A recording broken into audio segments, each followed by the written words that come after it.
Back in the spring, I bought a table off of Facebook Marketplace that said that it was in like new condition. I have a video about that from earlier that showed that it was not really in like new condition. I had to refinish the top of the table and then I was going to come back later to paint the legs. There were many layers of paint on there and everything was kind of bumpy and uneven. The paint was really thick and took a lot of sanding. I was hoping that I was going to be able to sand a good amount of it off and maybe not have to use a paint stripper.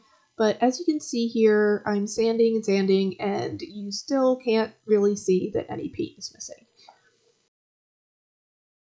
I found a trick in another YouTube video that shows putting some duct tape on the back of some sandpaper to get it really reinforced so you can stretch it around the table legs and sand them down.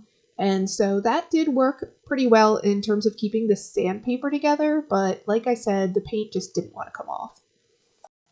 I needed to get the surface at least smooth enough to paint over, and like I said, the paint had been really built up and gloppy, and there were lumps and bumps everywhere, so I decided I needed to go in with some paint stripper and try to get some of that off.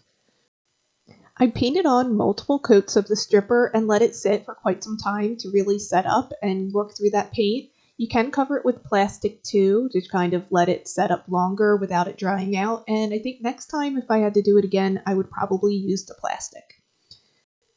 Next, I went in with a plastic scraper and scrubby sponge, and I really worked on getting that loosened paint off.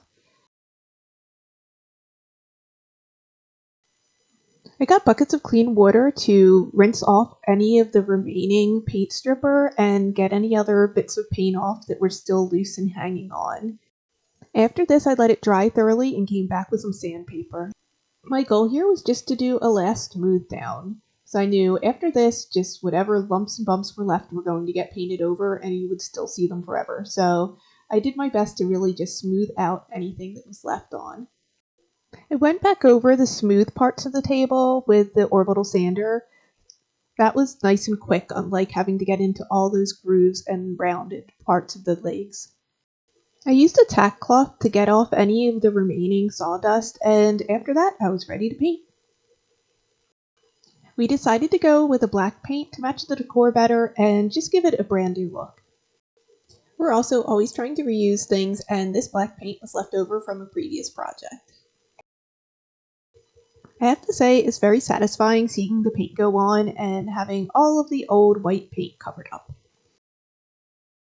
Before my second coat, I did a quick sanding with a fine grit sandpaper just to prep it for the new layer of paint. The most challenging part about painting this was just watching out for drips on the legs especially. Kind of had to get into all of the grooves and areas with a small paintbrush, and sometimes if too much paint built up and worked its way down due to gravity, you'd have some drips. Here's a finished table, actually looking like new. We paired the table with some swivel chairs that we found at the local restore. You can see how the color scheme matches better with the stools that we have over at the counter.